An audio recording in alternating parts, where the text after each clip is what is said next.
All right, it's time to start. So I see we've got a bunch of people here today, and thanks. We got some people testing there. It looks like the chat's working. So I'm your host, Ryan, and joining me is Varun, our developer experience engineer, who's been with Chroma Software for 4.5 years. Welcome, Varun.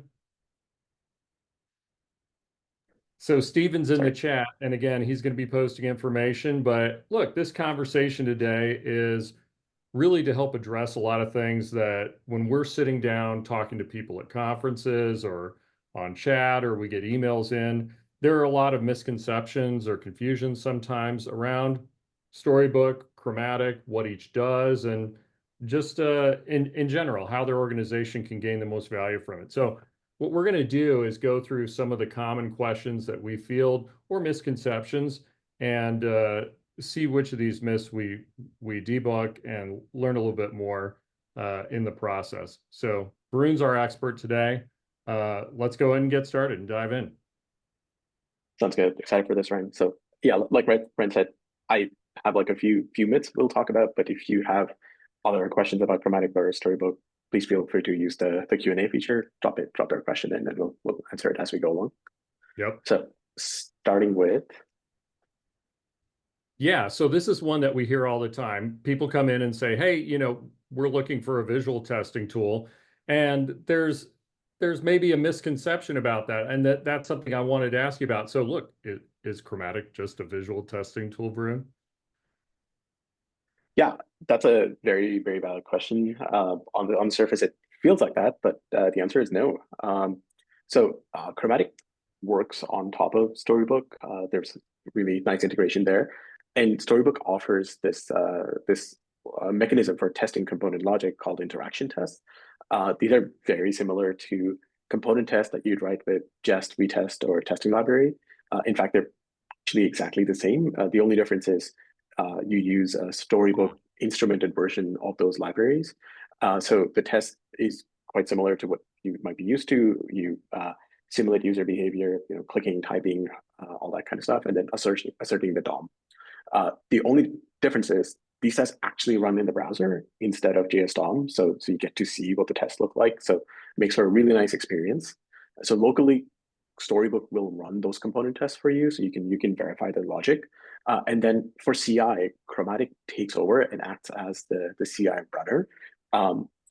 So when you're running your Chromatic tests, it's actually running both visual tests and interaction tests at the same time. So you're testing whether there's any visual changes or functionality of the component at the same time. And then the other cool thing is often when these tests fail in CI, you need a way to debug. So because Chromatic is publishing your storybook for every single run, you can actually go and access the published version of the storybook to debug the failing test. So if you encounter a failing test, give you like a one-click option, you click on it, and it pops up in the story, and you can debug the failing test right there in the browser using browser dev tools. Great. Hey, and we've got our first question. So let's just go ahead and jump in. We want this to be interactive. The question is there a plan to lift the 15-second timeout for rendering of stories in Chromatic? That's a good question. I'm not sure if there's a plan to do that, but I'll be happy to take that feedback to the team. I think the way that timing works is we allow Chromatic kind of waits for the page to render and stabilize to a certain extent. And if there's a play function, again, those play functions have async and await in it. So it's going to wait for all of those things to complete. And then the 15 seconds kind of comes on top of that. So yeah, that should definitely like give you like the 15-second is there just more as like a extreme edge case. But yeah, happy to take that feedback back to the team. And then there's also a second question here. What is the Yeah. plan, if any, for introducing multi-snapshot functionality where the screenshot is taken multiple times in an interaction test? Uh, this is something we are definitely exploring. We get this feedback quite routinely. Generally, our approach has been to break up those tests into multiple stories, and then you would capture a screenshot for those stories. But yeah, I hear you. It's something we're definitely considering. I don't have a firm yes or no on it yet, but something we're definitely exploring. Yep. And of course, that may also be something that we'll address a little bit later too when we talk about how they can do testing not just with Storybook, but with Playwright and Cypress. There might be some capability there that they could take advantage of as well. Yeah. All right. Well, let's move on. So here's something that I often hear, like, look, I'm just getting started with Storybook, or I haven't used Storybook even. Is this going to be a ton of work to get going? People are trying to gauge how much effort it's going to be, not only to get Storybook up and running, but then to extend it with the commercial services offering of Chromatic. So what can you say? Is setting up Storybook and Chromatic going to be a ton of work? Yeah, this is a something that comes up quite a bit. So you can build your apps with many different front-end frameworks and build tools. So historically, it was relatively challenging to set up Storybook for your project, but the team has actually done a lot of work in the last couple of years to fix this issue. So now Storybook offers zero config setup for most modern front-end frameworks. So you just have to run npm npx storybook init, and it figures out whatever framework you're using and installs Storybook with the correct configuration for you. And then the other cool thing is we have this thing called the ecosystem CI, which is all of these front-end frameworks and developer tooling. They kind of test against each other as new versions go out. So when a new version of React or Svelte is released, Storybook runs its suite of tests against those new versions to make sure that things are working. And if something fails, we get alerted and we fix things very, very quickly. So that makes it possible to keep things very stable for our end users. So that's on the Storybook side. Moving to Chromatic, if you're writing stories, the jump from writing stories to running visual tests is minimal. Chromatic does all of the work for you. So if you've written a story, Chromatic automatically just uses it as a test case to turn it into a visual test. In most cases, you have to do no work at all or no configuration at all, and it just kind of works. And then lastly, there's the bit about interaction testing. So if you want to test component logic, again, the hardest part to test component logic is to isolate and render a component in isolation, mock all of its dependencies, and then do the bit where you simulate user interactions and assertions.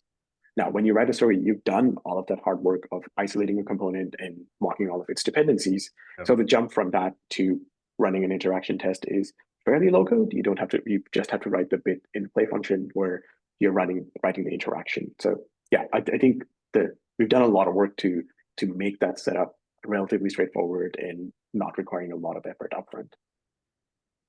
Yeah, and we've got another question. So first off, thanks, Philippe, for your last questions. We really appreciate it. And now we've got another one here.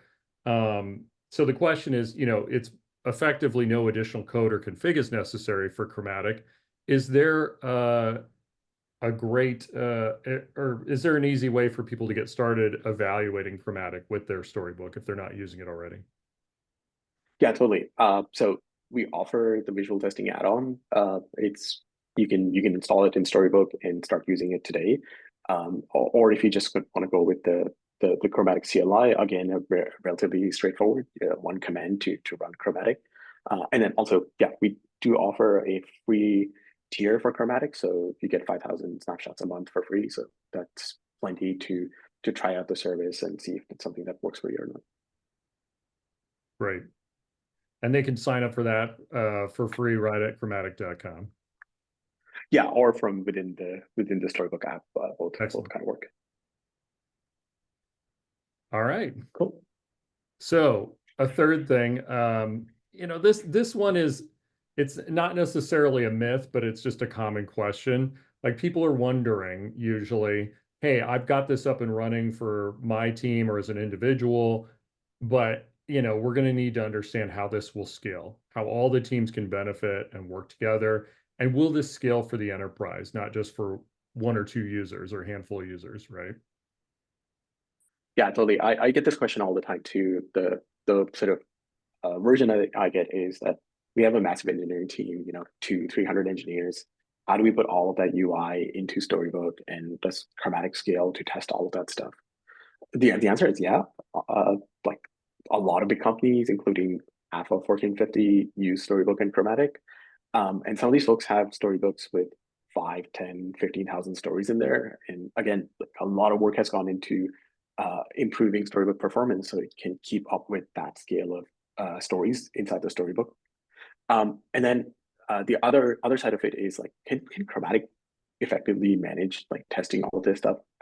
And the cool thing is Chromatic ties these snapshots and baselines to specific Git commits. So it actually mirrors your Git workflow. So when someone like a Monday.com has 400 PRs open at the same time, Chromatic is able to manage all of those merges and diffs by using your Git history to figure out exactly which baseline to use when doing the comparison. So yeah, it actually scales quite nicely in that scenario, regardless of your team size. And then also, if you are on the enterprise tier, then we do offer a lot more professional support and a dedicated solutions engineering team. So you're able to spin up a shared Slack channel, and we're able to guide you more through the adoption phase, or if you're running into any issues using the service. You must be reading the Q&A because that was one of the questions. Can you elaborate on what professional services and support you offered? So you mentioned the Slack channel, and then what was the other thing? You got a dedicated engineer? Yeah, so we do have a dedicated solutions engineering team. So they help you with onboarding and any sort of issues you're running into setting up Chromatic.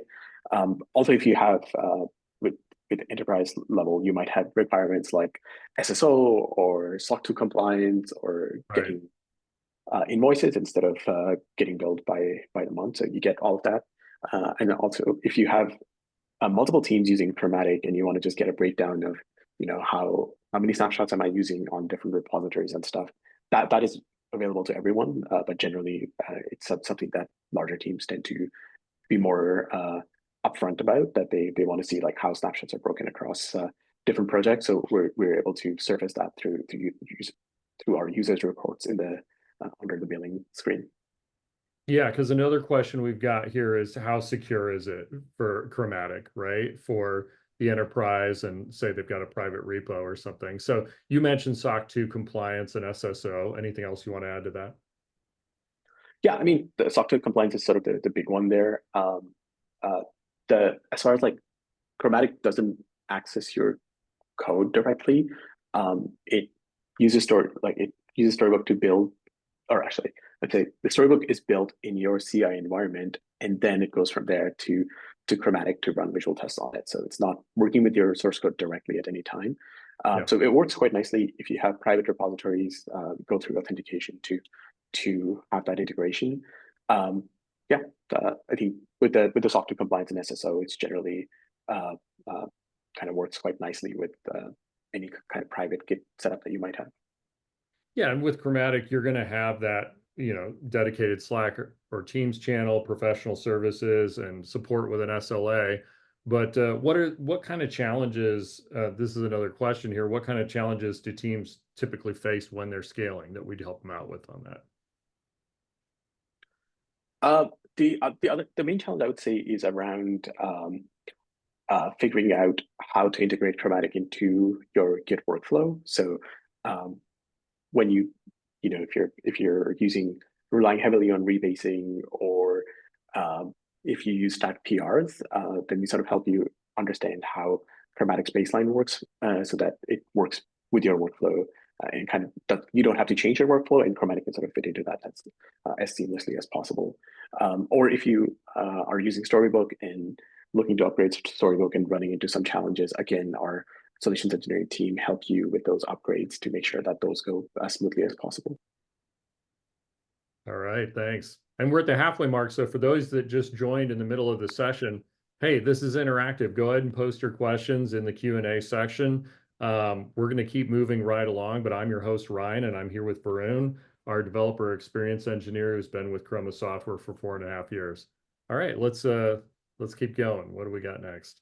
So this is something that, teams that either haven't tried doing this kind of testing before, or workflow might not really know what the cost is going to be, or what kind of cost to expect as they get this rolled out. And so the concern is Chromatic going to be too expensive when I start doing all of this testing?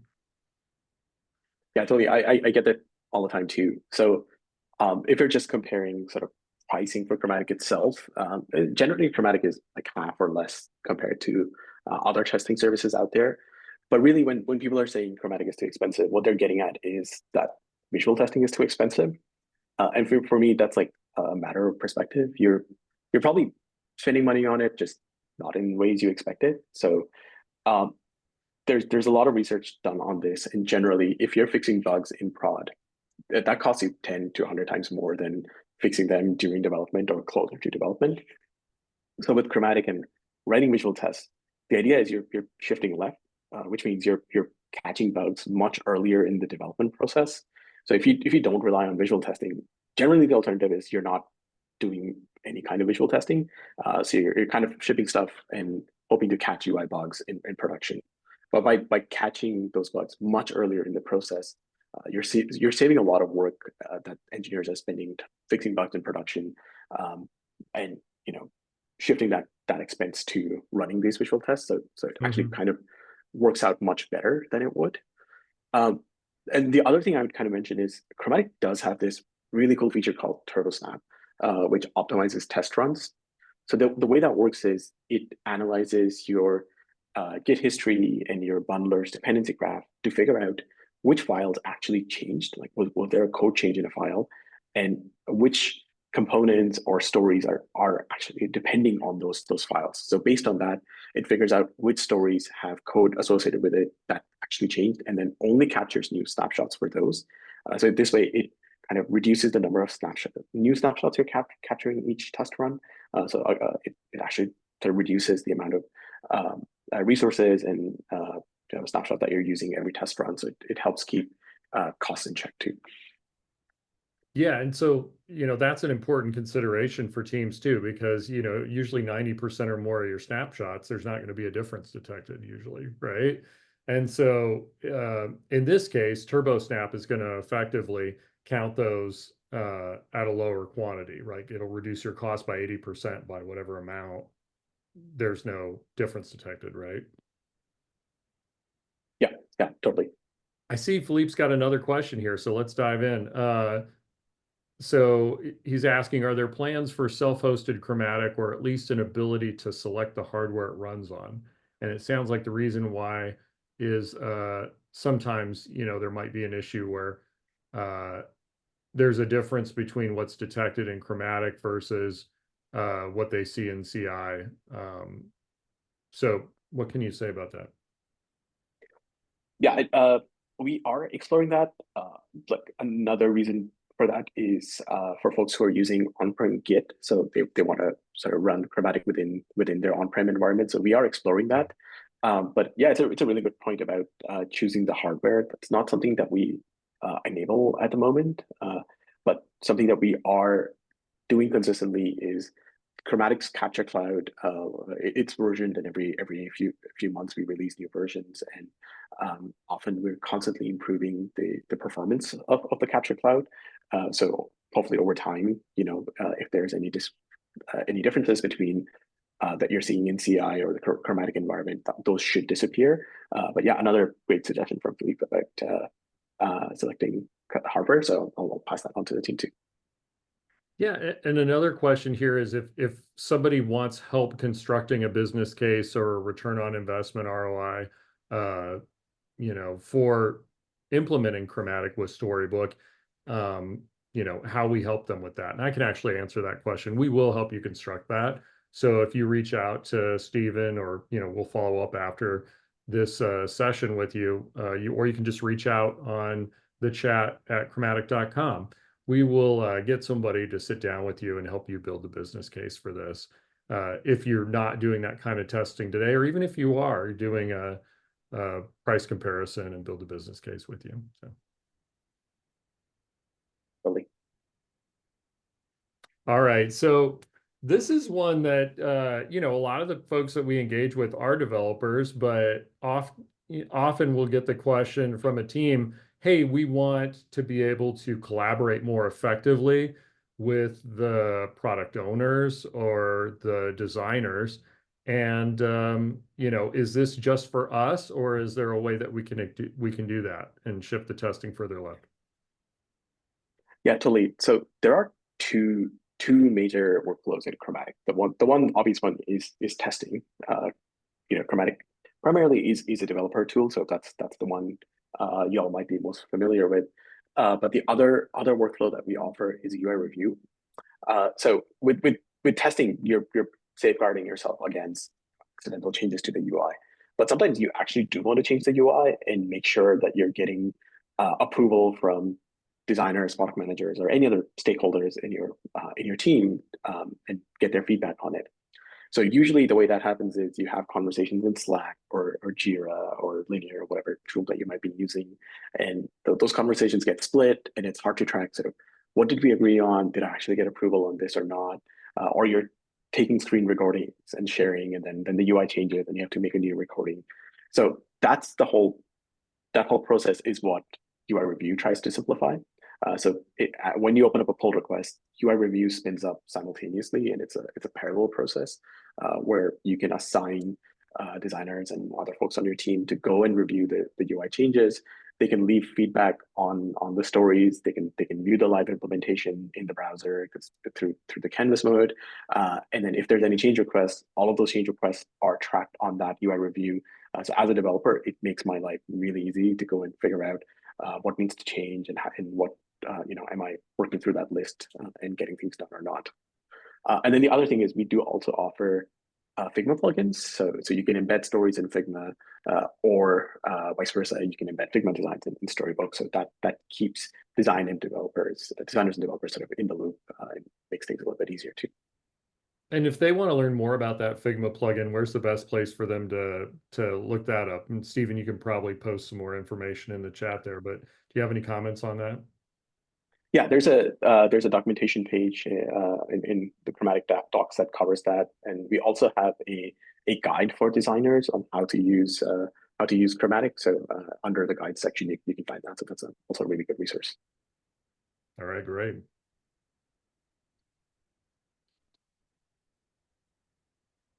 So this is something where, we do have a number of people that come in and, maybe they're not using Storybook, or they're using Storybook, but they're using a bunch of other ways to test.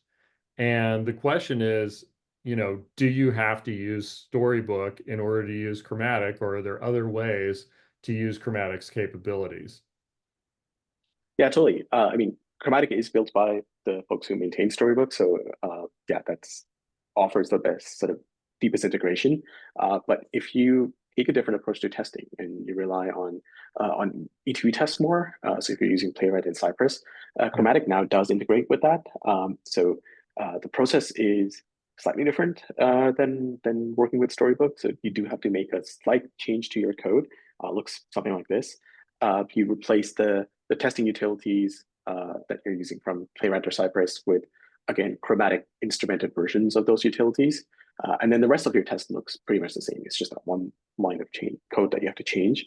Mhm. But now, once you do that, what happens is when your E2E tests are running, Chromatic will capture an archive of this test and then upload that to its cloud infrastructure and then capture a visual test. So effectively, you convert those E2E tests into visual tests, similar to how you convert stories into visual tests. And then the question that we've got here in the QA section, so what would the pros and cons of using Chromatic with Storybook be versus using Playwright or Cypress with it? Yeah, I mean, obviously we're a little bit biased here, but I personally do think that's with Storybook, you're testing at the component level, so you're able to get lot more sort of wider coverage and test all the different variations of a component and make sure that you get a lot more coverage for all types of UI and all variations of your UI. And then with E2E, you're generally testing higher level user flows. Those E2E tests tend to be a little bit more expensive to run, so teams don't tend to write like a ton of E2E tests or have a lot of comprehensive coverage with E2E tests. So you can I would say kind of use a combination of two, where you rely on those component level tests to get broader coverage, and then still ensure that you have E2E tests that make sure that the whole system is working and covering your core workflows. So that way you kind of get the best of both worlds. Yeah, and if there's teams that are using multiple different tools, we can also support all of those, right? Totally. I should mention one more thing. So with E2E tests, we do offer the ability to capture multiple snapshots in a test because quite often you're navigating through multiple pages or taking multiple actions. So you're able to take targeted snapshots at different stages within the test. So that was sort of Philip's question about doing that within stories previously. Yeah, don't have that in stories yet, but in E2E tests, we do offer that as an option. Cool. All right. And this is one where there's a concern usually because people are familiar with, older frameworks for testing like Selenium and other stuff where the capture of snapshots can be very slow or they might be limited on concurrent tests. And so their experience is they might be running thousands of tests and they're only running 10 or 20 at a time. And so they get the results back like an hour later. So a lot of teams from past experience doing visual and functional testing will say, oh, this is going to be so slow, right? So Yeah, let's talk about no, chromatic totally. and how that works. Totally. That or quite often teams will have in-house versions of visual testing, and then they're kind of Right. limited by number of concurrent runs they can have in their CI setup. So that's something that we wanted to address right away when Chromatic started. So one of the key differences with Chromatic versus other tools is that all your tests run in parallel, so you get to the results as fast as possible. With other tools, generally you get 5 tests in parallel, or you have to pay more to get more sort of parallelization or concurrency. But with Chromatic, regardless of what tier or plan that you're using, tests run in parallel by default because we understand like the pain of slow test runs, so we wanted to just Yeah. address that upfront, make sure things run as fast as possible, and then again, if you do enable TurboSnap, then things get sped up a little bit more because you just have to run less tests in general. So Right. yeah, that also speeds things up quite dramatically. And so again, like with the free version, they can easily even benchmark that because the free version has unlimited testing as well on it. Yeah, totally. Yeah. Awesome. All right. So this is our last one for the conversation. So, uh, a lot of folks obviously are using Storybook as their design system for documenting everything, but there's been now, as you've discussed, an ability to use it more for test management, for visual testing, for collaboration, all these other things. So, probably the biggest misconception that people maybe have is Storybook is just for design systems. They don't realize they can do other stuff with it, right? Totally. And like it's understandable. So as design systems were becoming popular, Storybook was kind of the go-to tool for building out those design systems. If any of those sort of early design systems, if you went to their website, it was generally a Storybook uh, that was used to document those components. So yeah, Storybook is a fantastic tool for design systems, but also the team's done a ton of work to make it a powerhouse for testing components in the last couple of years. So, historically, you've been able to run accessibility tests on components, interaction tests, and even visual tests using the visual test add-on right from inside Storybook. And then the really exciting thing is the next version of Storybook will combine all of those into a much more streamlined workflow. We're just calling it Storybook tests. So you can choose sort of which dimensions to test, so accessibility, uh, interaction, and visual testing for a start, but there might be community frameworks for testing performance of components or other things. So uh, all of that is going to be combined into this really cool workflow where you can run all of your tests just by pressing one button, and then Storybook will give you a report on if there's any stories with failing tests or what the coverage report is. And then this is something we're doing in partnership with Vitest. So it's really cool feature. Uh, we announced it recently, and I think Steven will drop a link to the announcement here. But also, we're currently running an early access program. So if you're interested in trying out this feature in Storybook, again, we'll share a link here in chat so you can sign up and join that early access program. Great, great. So go ahead and bookmark or click on those links before we close out the conversation. If anyone has any other questions in the next minute or so, go ahead and post those. But yeah, this has been a great conversation. We busted all the myths now, and if you have any follow-up questions, this is how you reach out to us. So our contact information is right there. So I'm looking at the Q&A section for any final questions. I don't see anyone raising their hand, but Varun, great conversation. Thanks for everything. I'll just say we've got a lot of exciting announcements coming out next year around Storybook 9 and other stuff, so watch for all of that. And let's stay in touch, and we'll hopefully see you all in future sessions. Yeah, thanks a lot, Ryan. All right. Thanks, Stephen, for all of your answers and support on the chat. Everyone, we're going to close it out now. So go ahead and click on that link if you'd like to get involved and grab some time on our calendar below.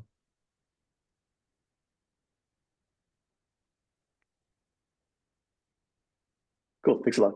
Thanks Yeah. everyone for joining. Everybody have a great holiday season. Take care. Bye. Oh, wait, there's one last question from Philly.